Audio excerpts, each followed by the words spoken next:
नमस्ते दोस्तों, मेरे चैनल में आप सभी का स्वागत है। आज भैया दूज का महापर्व है जो भाई बहनों से संबंधित है। बहनें जो है अपने भाइयों की लंबी आयु के लिए भैया दूज का व्रत रहती हैं और फिर जो है पूजा के बाद जो है इसका पारण करती हैं। तो भैया दूज का पूजा कैसे पारण की जाती है हम आपको बता रहे हैं। इसमें जो है 2 गोधन बनाएंगे, एक गोधन एक गोधनी। गोवर्धन का ये गोबर है, इसी का गोधन गोधनी बनाएंगे।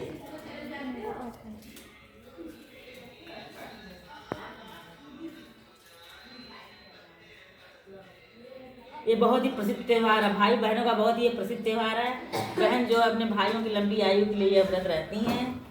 ये हमारे भारतवर्ष में सभी जगहों पर मनाया जाता है। दीपावली के जो है तीसरे दिन यह पर्व मनाया जाता है और ज्योति के हिसाब से घट बढ़कर यह जो है चौथे दिन भी पड़ सकता है। भैया दूज द्वितीया को कभी कभी गोवर्धन पूजा के दिन भी यह व्रत पड़ता है। गोवर्धन व्रत तो भगवान कृष्णा से संबंधित है। गोवर्धन जो कि पहले इंद्र देव की पूजा होती थी, बाद में जो है गोवर्धन पर्वत जो मथुरा में वहाँ गोकुल में स्थित गोवर्धन पर्वत की पूजा होने लगी थी। यह पर्व जो है भाई बहनों का है। गोधना, इसको गोधना कहते हैं। इसका पर्व का नाम गोधना है। गांव की भाषा में गोधना है और सामान्य शहर की भाषा में भैया दूज का पर्व है। हम लोग गांव में इसको गोधना कहते हैं। गोधन गोधनी को पूजते हैं, फिर भाई की आयु की लंबी आयु की जो है गांठ बांधते हैं। फिर यह पर्व हमारा जो है व्रत होने के बाद, पूजा होने के बाद, ये पारण के बाद ये व्रत जो है समाप्त होता है। आप देख रहे हैं ये गोधन गोधनी हम बना रहे हैं। ये जो गोवर्धन, ये गोबर जो है गौ माँ का है, भैंस का नहीं है और सामने गौ माँ का ही गोबर ही होता है, जिसे गोधन गोधनी बनाया जाता है। हाँ, इसको गोधन गोधनी बनाकर कूटना कहते हैं, कूटना।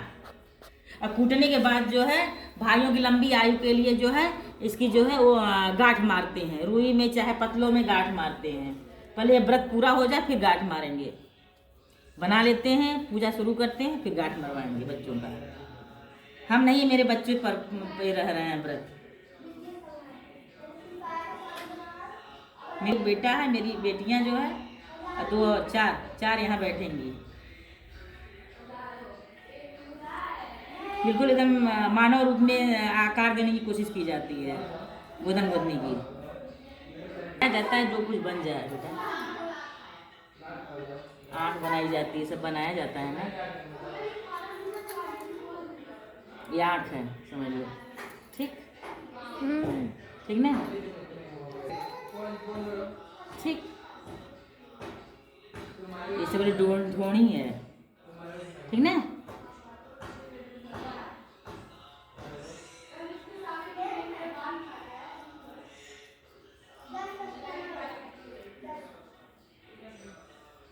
बन गई हैं। अब इसके बीच में एक ईंटा रखेंगे हम, ईंट पत्थर। दोस्तों, गोधन गोधनी भैया दूज पूजा की मेरी ये थाल तैयार है। अब मैं ले चलूँ अपनी थाल।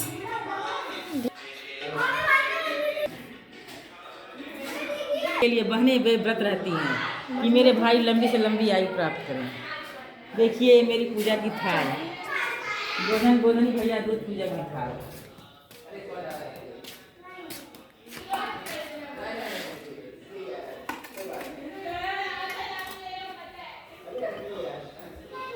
अब मैं इसको इसके बीच में रख देती हूँ।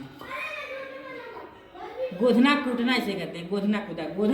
गोधन गोधनी का पूजा के बाद इसे ईंटे को कूटा जाता है, इसलिए इसको गोधना कूटल जाए। चला हो सकी गोधना कूटल जाए, भैया दूज के गोधना कूटल जाए।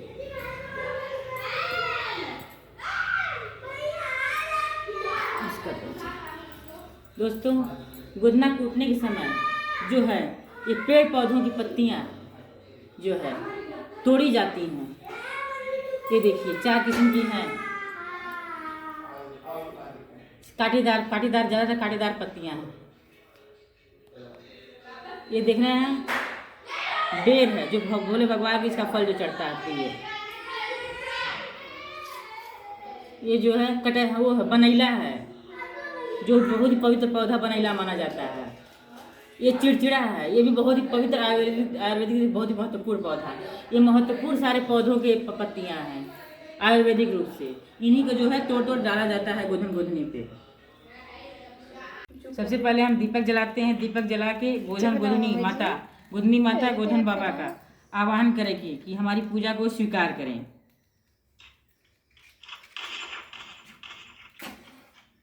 सभी पूजा में सबसे पहले दीपक ही जलाया जाता है।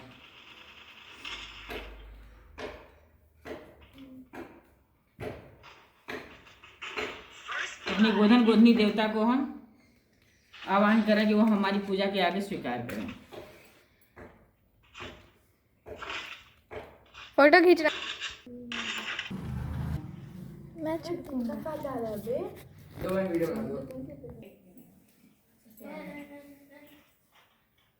फिर ये फूलों की माला गोधन गोधनी बाबा को हम चढ़ाएंगे।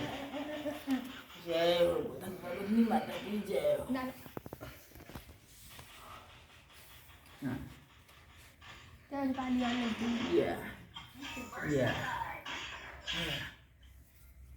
चारों तरफा ही मेरा दीपक जल रहा है।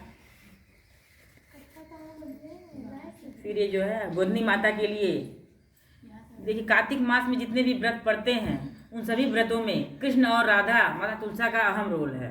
सब में माता तुलसा, गोधन बाबा और कृष्ण भगवान का जरूर जिक्र होगा।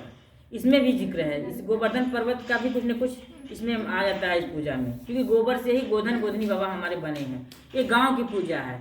शहर में तो ये पूजा भैया दूज के नाम से जाना है। गांव में भी भैया दूज और गोधन गोधनी कुटना, भाई और भाइयों की लंबी आयु के लिए गोधन कुटना कहते हैं, गोधन गोधनी कुटना। शहर में भैया दूज। ये मैं गाँव की तरह से, जो मैं गाँव से संबंधित मैं हूँ, गाँव से रिलेटेड हूँ, तो मैं ये गोधन गोधनी भैया दूज का पर्व मना रही हूँ। ये हमारी गोधनी माता है। गोधनी माता के लिए जो है ये हम कमल का फूल अर्पण कर रही हूँ। गोधनी माता के लिए, गोधनी माता को कमल का फूल अर्पण कर रही हूँ।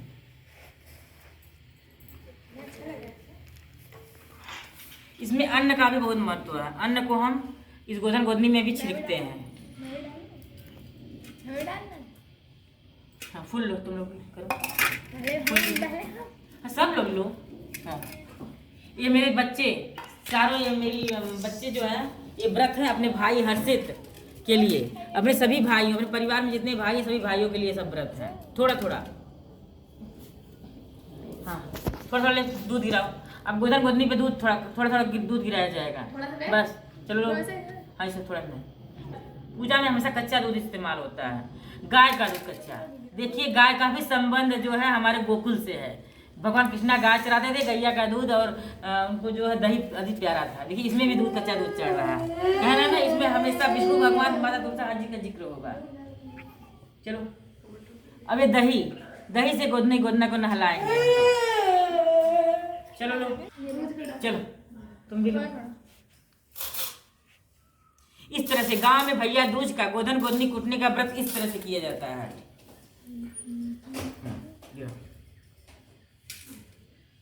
फिर उसके बाद आयु जोड़ी जाती है, टीका लगाया जाता है भाई को। आयु जोड़ने के लिए हमारी जो है रुई की गांठ मार के इसी पे जो है आयु जोड़ी जाएगी, लंबी आयु को। पहले कूटा जाता है, तो थोड़ा थोड़ा दाना चढ़ाओ भगवान जी को, गोधनी माता गोधन जी को चढ़ाओ। थोड़ा थोड़ा देख, लो मीठा चढ़ाओ।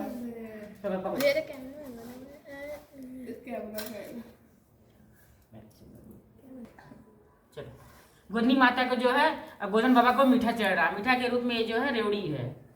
और मेन प्रसाद गोधनी बाबा का मेन प्रसाद ये है, चकरी वाली, और ये खिलौने वाला मेन प्रसाद ये है। हम लोग के गांव में गोधन गोधनी बाबा कूटते थे, तो ये मेन प्रसाद ये जो चीनी का बनता था, चकरी, खिलौना, ये सब भाई दूज पे चढ़ता था। लोग चल चढ़ाओ करके, सब लोग चल रहे हैं। रखो,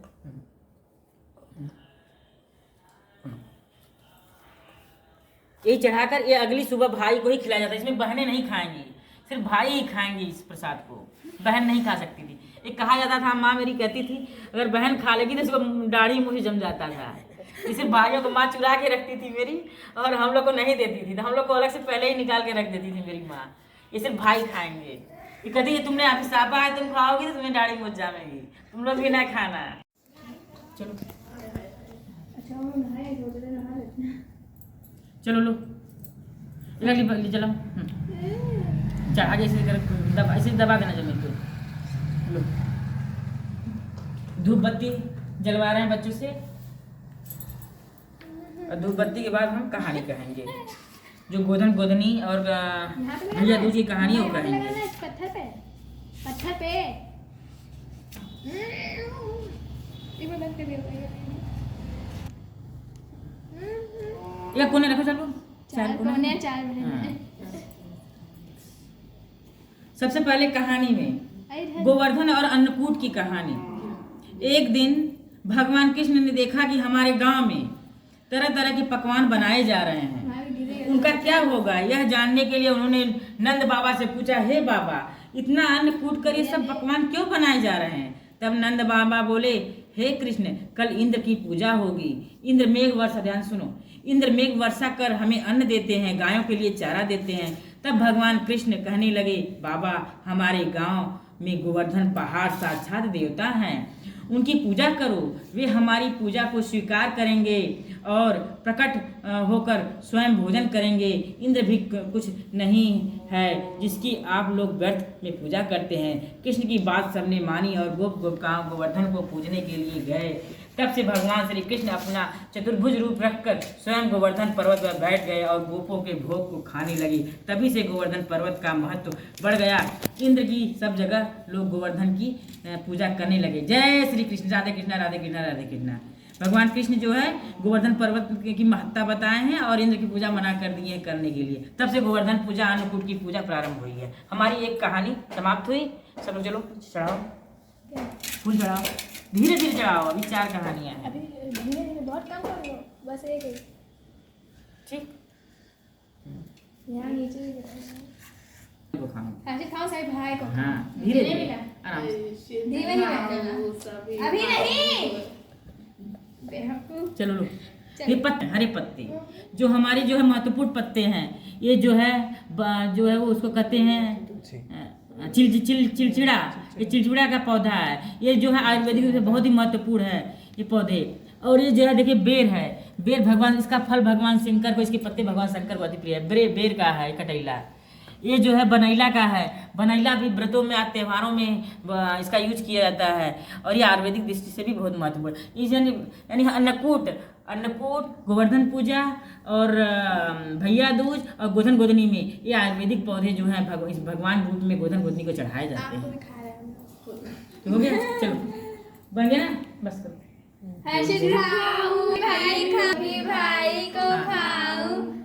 हाँ, कहानी, दूसरी कहानी भैया दूज यमदूतिया की कहानी। अब भैया दूज की कहानी, जो भैया दूज गोधा गोधनी की कहानी है, ये हम कहने जा रहे हैं। बहुत दिन पहले की बात है। भगवान सूर्य नारायण की एक पत्नी थी जिसका नाम संज्ञा देवी था। उसके एक लड़का था, एक लड़की, दोनों संतानें थी। लड़के का नाम यमराज था और लड़की का नाम यमुना था। अपने पति सूर्य नारायण की तेज गर्मी के कारण संज्ञा उत्तरी ध्रुव में छाया बनकर रहने लगी। उस छाया से ताप्ती नदी और शनिश्चर का जन्म हुआ। इसके बाद संज्ञा से ही अश्विनी कुमार हुए, जो आगे चलकर देवताओं के वैद्य हुए। अश्विनी कुमार जी देवताओं के वैद्य हुए। ये शनिश्चर और ताप्ती वही हैं जो वर्तमान में शनिदेव के नाम से पूजे जाते हैं। शनिदेव जी यानी संध्या छाया की जो बच्चे हैं, एक शनिश्चर हैं, एक ताप्ती। शनिश्चर शनिदेव जी हो गए और ताप्ती नदी। तो संज्ञा छाया बनकर उत्तरी ध्रुव में रहने लगी थी। वह यमुना और यमराज से सौतेली माँ का सा व्यवहार करने लगी। इस बर्ताव को देखकर यमराज ने शयनपुरी छोड़कर यमलोक बसाया और पापियों को दंड देने का कार्य शुरू कर दिया। यमुना ने देखा कि भाई यमराज यहाँ से चले गए तो वह भी गौलोक चली गई और कृष्ण के अवतार से पहले ही मथुरा में विश्राम घाट पर आकर रहने लगी। जब बहुत दिन बीत गए तब एक दिन यमराज को अपनी बहन यमुना की याद आई तथा यमराज ने यमुना को ढूंढने के लिए अपने दूत भेजे। ये यमराज जी वही हैं जो कि इंसान की आयु पूरी होने पर उनकी आयु हर लेते हैं। यमुना जी वही यमुना है जो यमुना नदी बनी है मथुरा और गोकुल में। तब यमदूत डरते डरते यमपुरी पहुँचे और यमुना का न मिलने का समाचार सुनाया। फिर यमराज अपनी यमुनापुरी में स्वयं गौलोक आए और यमुना को ढूंढते ढूंढते यमुनापुरी के विश्राम घाट में पहुँचे। वहाँ जब यमुना ने सुना कि मेरे भाई आए हैं तो वह बाहर आई और भाई का सत्कार सहित अपने महल में ले गई और उन्हें भोजन आदि कराए। इससे प्रसन्न होकर यमराज ने यमुना से कहा, बहन जो चाहो वह वर मांगो। तब यमुना बोली, मुझे कुछ नहीं चाहिए। तब यमराज कहने लगे, तुम्हें आज वर मांगना ही होगा। तब यमुना बोली, भैया जो नर नारी मेरे जल में स्नान करे वह वे यमपुरी न जाए। यह सुनकर यमराज सोचने लगे, यदि मैं ऐसा कह दूंगा तो यमपुरी उजड़ जाएगी। यमुना ने भाई की हालत देखकर कहा, अगर तुम ऐसा नहीं कर सकते हो तो सुनो, जो भाई आज के दिन बहन के यहाँ भोजन करे वह यमलोक नहीं जावे।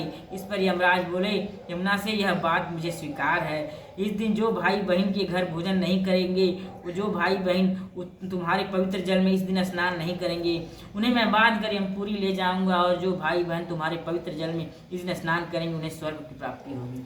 यमुना और यमराज की इस कहानी में यह है कि भाई बहन यमराज जी यमुना के यहाँ खाना खाते हैं तो यमराज जी कहते हैं, आज कुछ मांग लो हमसे। तो वही यमुना जी मांगती हैं कि हमारे जल में जो स्नान करे उसे आप नहीं ले जाएंगे यमलोक में। फिर कहते नहीं इतना बड़ा सब यमलोक खाली हो जाएगा। फिर कहती हैं जो हमारे भाई अपनी बहनों के यहाँ जाकर खाना खाएगा उसे आप नहीं ले जाएंगे। तो यमराज जी मान जाते हैं। आज के दिन अन्नकूट और गोधन पूजा भैया दूज के दिन जो भाई अपनी बहनों के घर जाके खाना खाते हैं, यमराज जी उन्हें नहीं ले जाते हैं, बल्कि वो सीधे बैकुंठ लोग जाते हैं, भगवान विष्णु लोग जाते हैं वो बहनें। इस कहानी में यही है, बहन भाई की ये कहानी में यही है। दूज कार्तिक सुदी की कहानी। अगली कहानी भैया दूज कार्तिक सुदी की है। इससे पहले आप लोग थोड़ा चढ़ा लीजिए, चलिए थोड़ा दिखाइए, थोड़ा पहले ये वाला जल वाला, थोड़ा जल वाला चढ़ाओ, फिर दो फूल डालो। आखिरी में यही तो बताएंगे हाँ बेटा। अब भैया दूज की जो है अगली तीसरी कहानी, भैया दूज कार्तिक सुदी की कहानी। प्राचीन समय में मथुरा नगरी में एक राजा राज्य करता था। उसकी एक रानी थी और वह सर्वगुण संपन्न एवं सुशील थी। वह गर्भवती थी। उसके यहाँ एक माता रानी आती थी। माता जी की मेरी कहानी जो मेरी माँ कहती थी, मैं वो कहानी कहने जा रही हूँ। एक थे राजा, एक थी रानी। उनको जो है कोई संतान नहीं थी और वो जो है गंगा माँ के यहाँ जाकर एक पूजा पाठ करते थे। हे गंगा मैया, आप अगर हमें ये संतान देंगे तो हम अपना संतान आपको समर्पित करेंगे, मैं अपना संतान आपको समर्पित करूंगी। गंगा मैया के आशीर्वाद से उनको जो एक लड़का और एक लड़की, एक भाई बहन पैदा हुए। और भाई बहन पैदा हुए तो बड़े हो गए और वो औरत जो है और राजा रानी और जाके गंगा माँ की तरफ जाते भी नहीं थे पूजा पाठ करने, कि उन्हें डर था कि अब मेरे बच्चों को ले लेंगी गंगा मैया, अगर हम उधर गए तो गंगा मैया हमारे बच्चों को ले लेंगी। इसलिए डर के मारे राजा रानी गंगा माँ की तरफ जाते ही नहीं थे।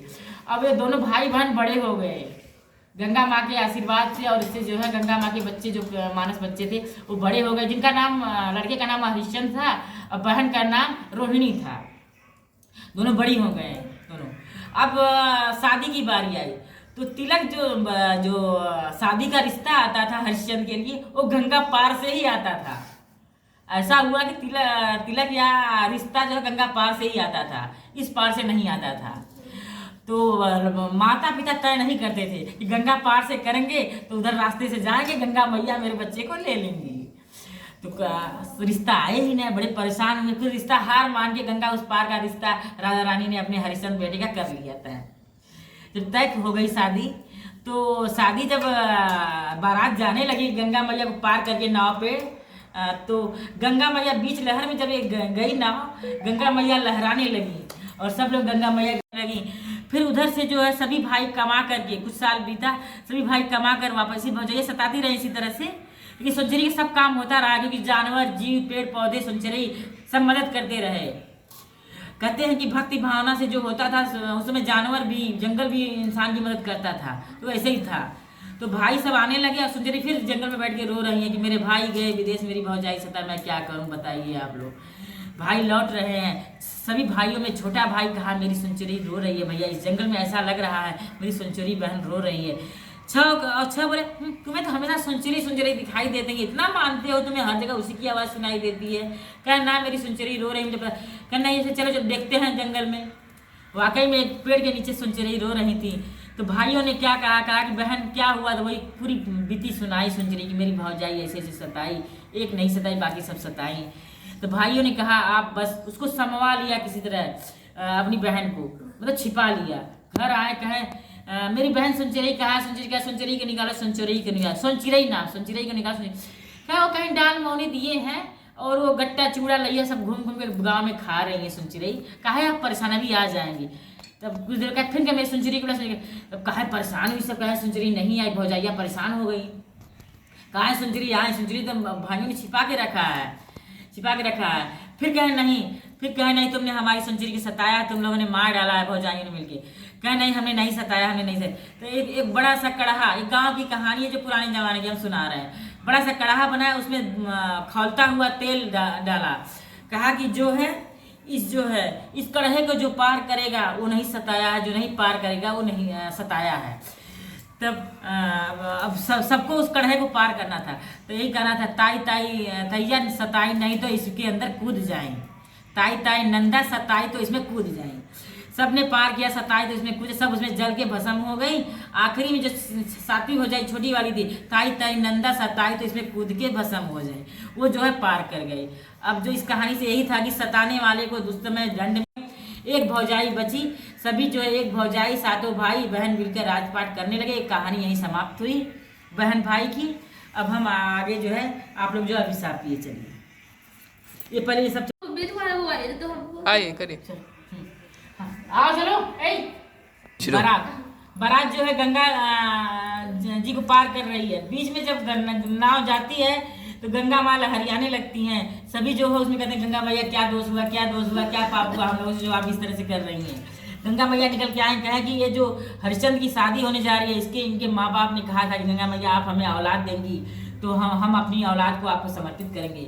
ये सब समर्पित क्या, ये हमारी पूजा के लिए नहीं आए, हमारे दरवाजे नहीं आए, हमारे घाट पे नहीं आए, हमसे छिपाते रहे सब। आज मैं लेके रहूंगी हरिश्चंद्र को, सिर्फ हरिश्चंद्र को लेकर आप लोग जाइए। कहे नहीं गंगा मैया शादी हो जाने दीजिए, उसके बाद आके ले लीजिएगा। अब नाव पार हो गई, हरिश्चंद्र जी की शादी हो गई। हरिश्चंद्र जी जो है वापस आने लगे तो गंगा मैया ने नाव पलटा और सिर्फ हरिश्चंद्र को निकाल लिया, बाकी बारात वापस चली गई। ऐसा हुआ। अब हरिश्चंद्र जी गंगा मैया के यहाँ रहने लगे और दुल्हन जो है जाके अपने ससुराल रहने लगी। तो गंगा मैया चूँकि हरिश्चंद्र को ले ली थी तो उनकी दुल्हन भी, हरिश्चंद्र की दुल्हन भी विदा होकर अपने मायके चली गई और सास और ससुर और ननद जो है अकेले रहने लगे और वही रो बिलख रहे हैं कि हमारी एक ही औलाद थी गंगा मैया ले ली, हमारी एक ही औलाद थी गंगा मैया ले ली। अब औरत जो है अपने मायके में जो रह रही है अब उसे भी हरिश्चंद्र की याद आने लगी। अब हरिश्चंद्र के यहाँ कैसे जाए। एक जो है नाउन थी जो हरिश्चंद्र की सेवा के लिए आती थी।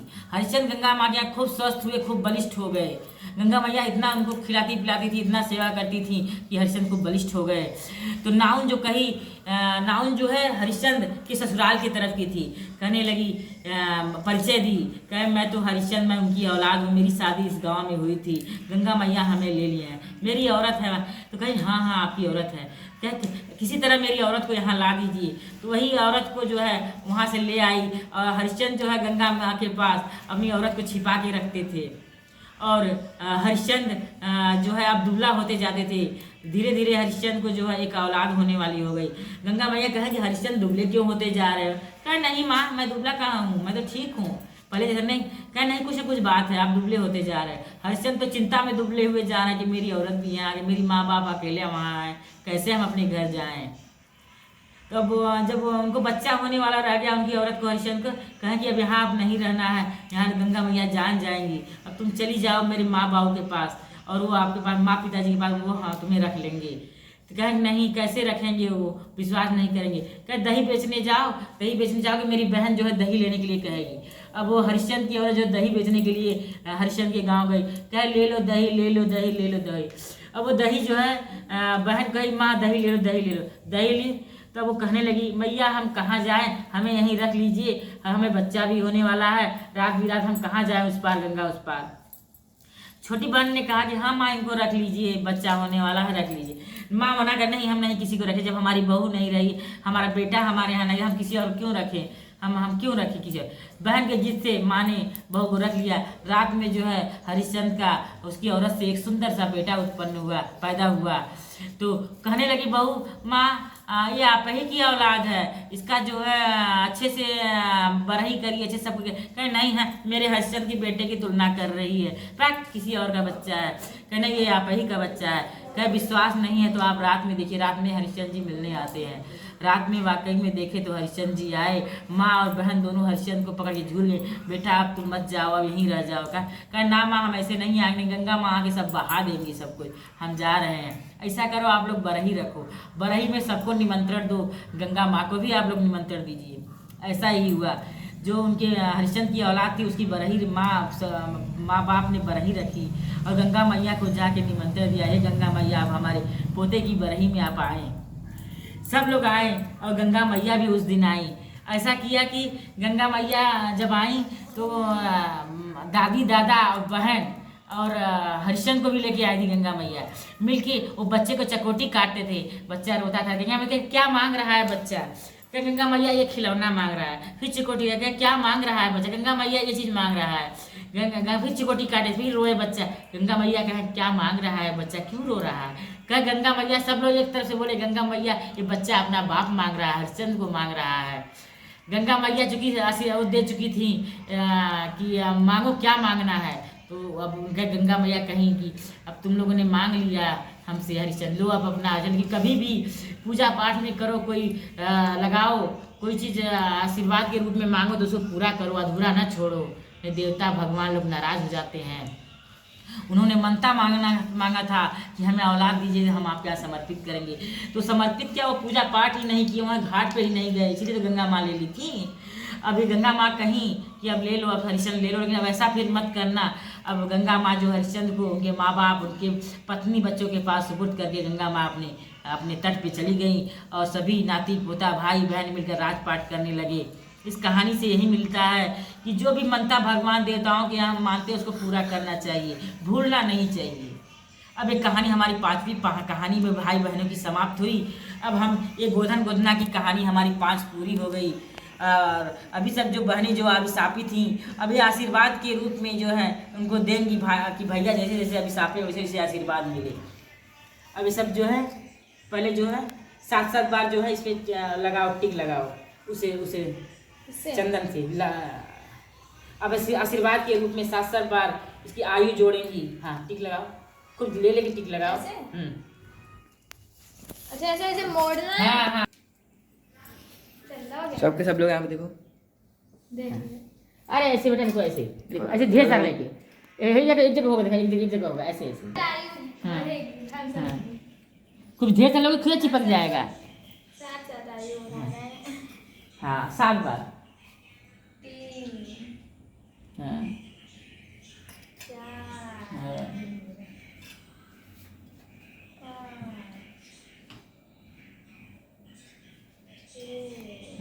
7 बार कर दो, यहीं चढ़ा दो गोधन गोधनी माता को। हो गया 7। हाँ चढ़ा दो, कहाँ पे यहीं यहीं रख दो। ऐसे? हाँ रख दो। ओ अपने भाई की लंबी आयु के लिए आशीर्वाद के रूप में 7 गांठ मारती हैं और उनको जो है आशीर्वाद ये मिलता है। 7 गांठ मारा जाता है 7 बार, ये आशीर्वाद। अब हम इसको कुटवाएंगे, इसको नहीं, इस ईंटे को कुटवाएंगे और कहानी ईंटे को कुटवाएंगे और कहेंगे जैसे जैसे अभिशापा हमने अपने भाई को, वैसे वैसे मिले हनुमत का बल, हाथी का बल। जैसे जैसे हमने अपने भाई को अभिशापा, वैसे वैसे मिले हनुमत का बल, हाथी का बल। 14 मार के ना 7 मार। हाँ। सॉरी अब पहले कूटने के लिए हमने ये लोहे का छड़ लिया हुआ है और इस पे जो है फूल चढ़ाओ तुम लोग। ये हल्दी चढ़ाया जाता है, ये हाँ लिया, यहाँ ले चढ़ाओ। ये हल्दी चढ़ाया जाता है, पकड़ो। और ये कहा जाता है ऐसे ऐसे मार के, देखिए जैसे जैसे हमने अभिशापा अपने भाई को, वैसे ही भगवान मेरे भाई को हनुमत का बल दियो, मेरे भाई को हनुमत का बल दियो। हर चीज को हलवा 7 बार इसको लांगे करोगे। हाँ चलो, कैसे करना है? जैसे हमने अभिशापा अपने भाई हर्षित को, वैसे मिले हनुमत का बल। इधर से आओ, इधर से। जैसे क्या करना है? जैसे अभिशाप, चलो जैसे हाँ जैसे अभिशापा हमने हर्षित को अपने भाई को, वैसे मिले हनुमत का बल। जैसे हमने शास्त्रा हर्षित को अपने भाई सभी भाइयों को वैसे मिले हनुमत लाम वैसे जाओ। मिले हनुमत का हाँ, बल। हाँ, एक कैसे बोलो? हाँ जैसे हमने शास्त्रा अपने भाई को हर्षित को सभी भाइयों को वैसे मिले हनुमत का बल। चलो हाँ, दो फिर से? हाँ जैसे इधर इधर आओ, हमने इधर हो।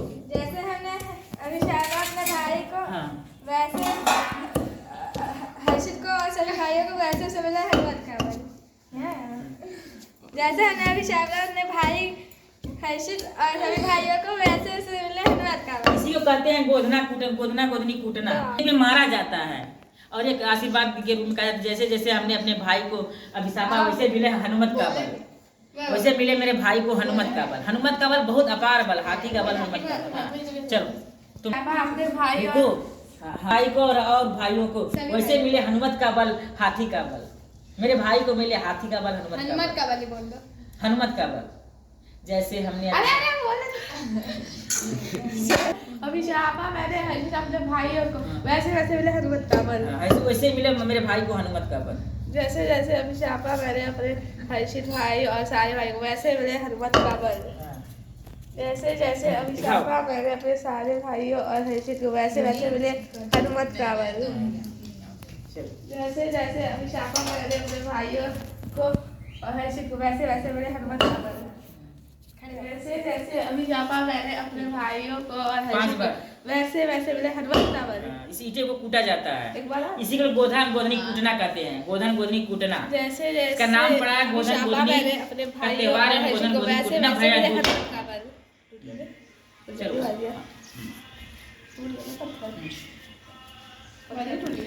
अभी शापा अपने भाई हर्षित और सभी भाइयों को वैसे वैसे सभी भाइयों को मिले हनुमत का बल। और हर्षित को वैसे से हनुमत का बल मिले सबको सभी चलो भाई। ठीक है सर, कोई बात नहीं। सही है, सही है। जैसे जैसे अभी शापा मैंने अपने भाई और हर्षित को वैसे मिले हनुमत का बल।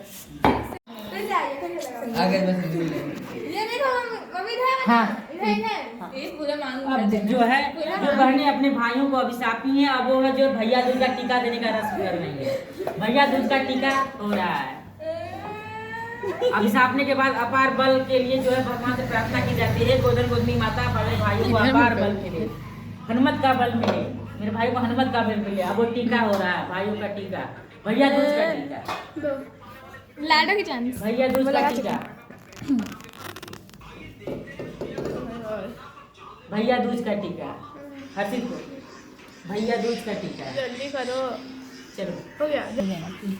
हे भगवान मेरे भाइयों को सही में मांग का हाथी का बल मिलेगा। क्या हो रहा है हर्षित का भी मैंने पूरा हनुमत का बल, हाथी का बल हर्षित चेहरा दिखाओ। हो गया। जय जय माता गोधना की जय, बाबा गोधना की जय। हर साल मौका दीजिए गोधन गोधना बाबा आपका जो है सम्मान में पूजा करूं। जय गोधन गोधना बाबा की जय। प्रणाम करो सब लोग। जय हो गोधन गोधना बाबा की जय। जय श्री राधे राधे राधे राधे। गोधन गोधना बाबा की जय हो। प्रणाम करो। जय हो गोधन गोधना बाबा की जय। पूजा के बाद जो है आशीर्वाद के रूप में ये रख लिया जाता है। एक बार पूजा के बाद शक्ल देख लीजिए आशीर्वाद के भैया रूप और में हर्षित गोधना तुम भी गोधनी देख का ये चीज लीजिए। रख लिया जाता है। ये आशीर्वाद रहेगा। ये साल भर रखा जाता है आशीर्वाद के रूप में। गोधना गोधनी कूटने के बाद गोधन माता गोधनी गोधन बाबा गोधनी माता गोधन बाबा को कूटने के बाद आशीर्वाद के रूप में साल भर ये गोबर का धन जो है रखा जाता है अपने घर में। अभिशापते हैं कहाँ। और ये गोधन कूटने के आखिरी में हम भाई की आयु 7 बार जोड़ते हैं और कूटने में ये जो लोहे के छड़ से ईंटें कूटते हैं, गोधन गोधनी कूटते हैं, उसमें कहते हैं जैसे जैसे अभिशापा मैंने अपने भाई को वैसे उन्हें मिले हनुमत हाथी का बल। हनुमत और हाथी का बल अपार बल होता है। जैसे बहनें अभिशापती हैं वैसे अपार बल की कामना भी करती हैं आखिरी में, वैसे अपार बल मिलता भी है। बहनों का भाई का आशीर्वाद हमेशा बना रहता है। गोधन गोधनी का आशीर्वाद बना रहता है। भैया दूज माता गोधनी के बाबा गोधनी का आशीर्वाद हमेशा बना रहता है भाइयों के ऊपर। जय जय माता गोधनी की जय, बाबा गोधना की जय, गोधन गोधनी बाबा की जय हो।